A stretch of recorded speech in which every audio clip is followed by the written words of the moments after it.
اعوذ باللہ من الشیطان الرجیم بسم اللہ الرحمن الرحیم۔ لوگ اپنے اور پاکستان کے مستقبل سے مایوس ہیں، آپ کیسے دیکھتے ہیں؟ سب سے پہلی بات تو مایوسی کی ہے۔ مایوس کون ہے؟ عزازیل اللہ کے مقبول لوگوں میں تھا، بڑا مقرب تھا، عبادت گزار تھا، مگر جب اسے خلیفۃ الارض نہیں بنایا گیا اور اس کی جگہ آدم علیہ السلام کو خلیفۃ الارض بنا دیا گیا تو مایوس ہوا، نامراد ہوا، نا امید ہوا، اور اللہ نے عزازیل کی بجائے اس کا نام بدل کر ابلیس رکھ دیا۔ ابلیس کہتے ہیں مایوس اور نامراد اور نا امید کو۔ جو بھی مایوس ہے، چاہے اپنی بخشش سے مایوس ہے، دنیاوی حالات سے مایوس ہے، پاکستان کے مستقبل سے مایوس ہے، وہ ابلیس ہے اور ابلیس کا ساتھی ہے۔ ہم تو اس رسول رحمت کے ماننے والے ہیں کہ جو سراسر رحمت ہے، جس کا پروگرام رحمت ہے، جس کا پروگرام امید ہے، جس کا پروگرام دعا ہے، جس کا پروگرام ارتقاء ہے، تحفظ ہے، سہولت ہے، آسودگی ہے، اطمینان ہے، سکون ہے، راحت ہے، دلجوئی ہے، دلداری ہے، کامیابی ہے، اخوت ہے، ہمدردی ہے۔ ہمارے رسول نے ہمیں مایوسی نہیں سکھائی۔ خود قرآن نے اس پر کہا کہ میری رحمت سے مایوس نہ ہو۔ چھوٹے بڑے گناہ تو تو کرے گا ہی، مگر ایک سب سے بڑا گناہ نہ کر بیٹھنا۔ اس کو سب سے بڑا گناہ قرآن نے قرار دیا کہ میری رحمت سے مایوس نہ ہونا۔ رسول رحمت کا ایک فرمان مبارک ہے کہ آثار قیامت شروع ہو چکے ہیں اور تیرے ہاتھ میں کھجور کا پودا ہے تو پھر بھی اسے زمین میں گاڑ دے۔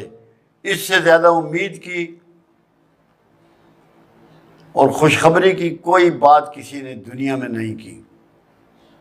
یاد رکھیے، آپ نے ابلیسی باتوں پہ نہیں جانا، اللہ کے رسول صلی اللہ علیہ وسلم کی بتائی ہوئی رحمت اور امید کا دامن پکڑنا ہے۔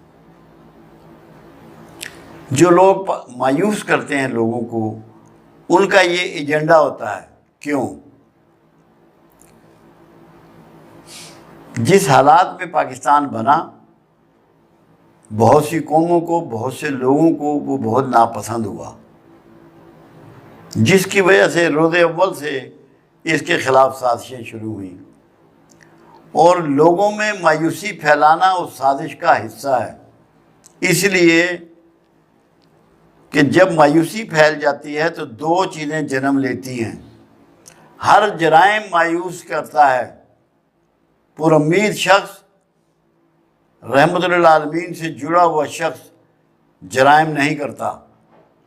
جو نا امید ہوتا ہے، جیسے جرائم کی ابتدا اور بنیاد شیطان سے اٹھی، کیونکہ جب وہ مایوس اور نامراد ہوا تو اس نے سارے غلط کام شروع کر دیے۔ تو سازشوں نے پاکستانیوں کو مایوس کرنے کی سازش کی۔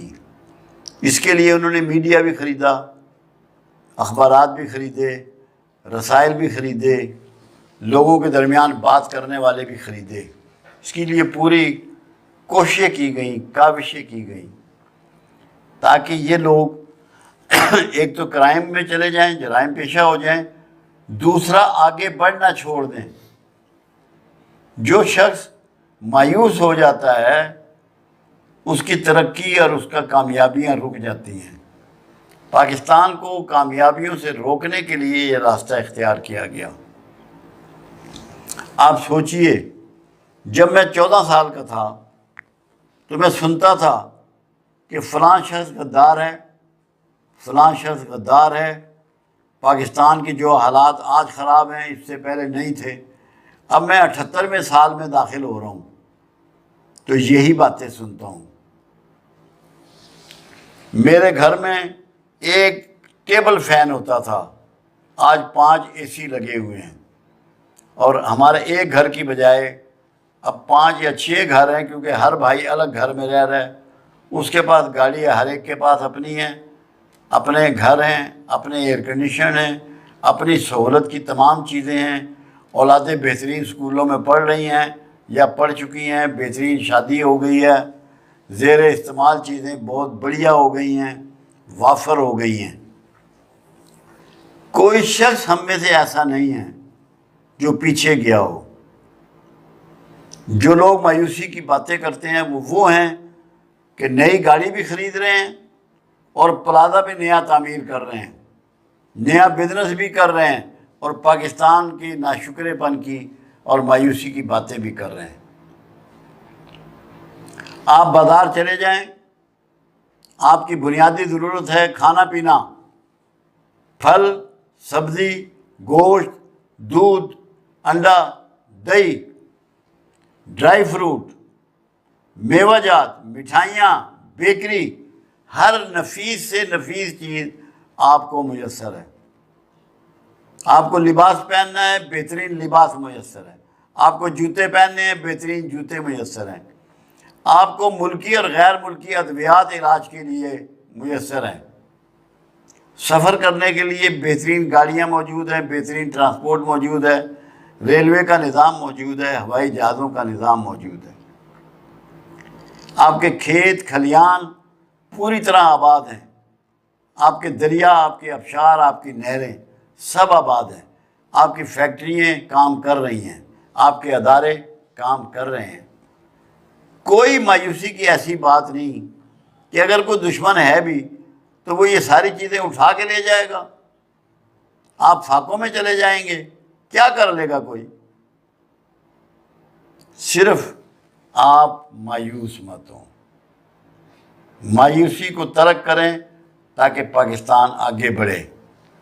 کچھ انتظامی خرابیاں ہیں، اور وہ بھی میں آپ کو بتا دوں کہ کیوں ہیں۔ کیونکہ ہم ہر وقت ہماری زبان پہ شکوے ہیں، موسم کے، حالات کے، اشیاء کے، رشتہ داروں کے، دوستوں کے۔ یہ وہ منافقت ہے جس کی وجہ سے اللہ ہم سے ناراض ہوتا ہے۔ یہاں سب منافقت ہے۔ منافق کی 3 نشانیاں میرے آقا نے بیان فرمائیں۔ بات کرے تو جھوٹ بولے، وعدہ کرے تو پورا نہ کرے، امانت دی جائے تو خیانت کرے۔ اس وتیرے کے ساتھ ہم لوگ زندگی گزار رہے ہیں۔ جب تک ہم شکوے چھوڑ کے شکر ادا کرنا شروع نہیں کریں گے، ہر بندے کی عزت نہیں کریں گے، آبرو نہیں کریں گے، معترض ہونا چھوڑ دیں گے، ضد چھوڑ دیں گے، انا پرستی چھوڑ دیں گے، تو مزید ہمارا ملک گلزار بن جائے گا، جنت بن جائے گا۔ یہ تھوڑی بہت خامیاں ہیں، کوتاہیاں ہیں، وہ اللہ کی طرف سے ہمیں بطور سزا ہیں۔ ہمیں اپنے آپ کو چینج کرنا ہے، پر امید رہنا ہے، اللہ سے بخشش کی بھی امید رکھنی ہے، انعامات کی بھی امید رکھنی ہے۔ اللہ نے آپ کو ایسا ملک دیا ہے، دنیا میں بہت تھوڑے ملک اس کی مثال ہوں گے، جہاں موسم بھی سارے ہیں، جہاں پہاڑ بھی سارے ہیں، جہاں دریا بھی سارے ہیں، چشمے بھی ہیں، کاریز بھی ہیں، نہریں بھی ہیں، نالے بھی ہیں، ندیاں بھی ہیں، پہاڑی کھیت ہیں، ہموار کھیت ہیں۔ ہر نعمت جو آپ تصور کر سکتے ہیں، آپ کے دماغ کے کسی گوشے میں چمکے وہ نعمت، وہ پاکستان میں موجود ہے۔ تھوڑی بہت انتظامی خرابیاں ہیں، وہ اگر ہم ناشکرہ پن چھوڑ دیں وہ بھی دور ہو جائیں گی۔ اللہ ہماری مدد فرمائے گا اور دور ہو جائیں گی۔ کسی قسم کی کوئی مایوس ہونے کی وجہ مجھے نظر نہیں آتی۔ میں نے یہ دیکھا ہے کہ جو اس ملک کا غریب آدمی ہے، جو اس ملک کا درمیانے درجے کا آدمی ہے، اس کی زبان پہ شکوہ نہیں ہوتا۔ شکوہ وہ کرتا ہے جو خوشحال ہے، جس کے پاس بڑھیا گاڑی ہے، بڑھیا گھر ہے، بڑھیا دکان ہے یا بڑھیا کارخانہ ہے، وہ شکوہ کر رہا ہے۔ اس کو تو زیب ہی نہیں دیتا کہ وہ شکوہ کرے، وہ تو مجھے لے رہا ہے۔ تو جو لوگ کمزور ہیں وہ نہیں شکوہ کرتے، وہ نہیں گلہ کرتے، وہ اللہ کا شکر ادا کرتے ہیں۔ یہ بالکل ایسے ہی ہے کہ ایک اللہ والے تھے جن کے پاس اتنے پیسے نہیں ہوتے تھے کہ وہ جوتا خرید سکیں، ایک مسجد میں گئے اور سجدہ ریز ہوئے اور مالک سے درخواست کی کہ پروردگار میرے اتنے حالات تو بدل دے کہ میں جوتا خرید سکوں۔ دعا کر کے جب باہر نکلے تو ایک شخص کھڑا ہوا تھا جس کے پیر ہی نہیں تھے، دونوں پیر سے معذور تھا۔ دوڑ کے اندر چلے گئے مسجد میں اور سجدہ ریز ہوئے، یا اللہ تیرا شکر ہے کہ تو نے میرے پیر سلامت رکھے ہیں۔ شکر ادا کرنے کے لیے بڑے زاویے ہیں، بڑے میدان ہیں۔ شکر گزاروں میں شامل ہو جاؤ، پاکستان کو کچھ نہیں ہے، پاکستان کا مستقبل محفوظ ہے۔ ایک بات اور سمجھ لیں، ہم لوگوں نے مسائل کا حل انسانوں سے جوڑ رکھا ہے، فلاں شخص مسائل حل کرے گا، فلاں شخص مسائل حل کرے گا۔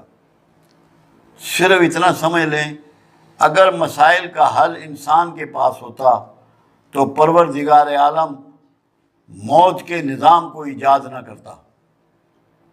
اس نے کسی کو بھی موت سے نہیں چھوڑا، سب کے لیے موت مقرر ہے۔ جب سب کے لیے موت مقرر ہے تو کوئی ایسا شخص نہیں ہے جو انسانیت کے لیے حاجت روا ہو، مداوا ہو۔ مداوا اللہ ہے اور اس کا دیا ہوا سسٹم ہے۔ جو قومیں اسلام نہ لانے کے باوجود، دیندار نہ ہونے کے باوجود، غیر محسوس طریقے سے انہوں نے اللہ کے سسٹم کو اپنایا ہوا ہے، وہ عزت و توقیر میں ہیں اور آسودگی اور آسانیوں میں ہیں۔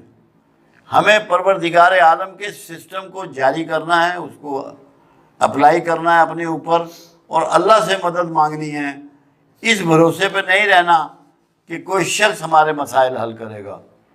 کوئی شخص آپ کے مسائل حل نہیں کر سکتا۔ جس کے بارے میں آپ یہ سوچ رہے ہوں گے، کیا پتہ اگلے لمحے اس کی موت اسے دبوچے۔ اس لیے اسباب پر، حالات پر، لوگوں پر، فلسفی پر کوئی بھروسہ کرنے کی ضرورت نہیں ہے۔ بھروسہ کرنی ہے تو اللہ پر کرو، اس کے سسٹم پر کرو، اس کی مہربانی پر کرو۔ اللہ آپ کو مایوسیوں سے بچا لے۔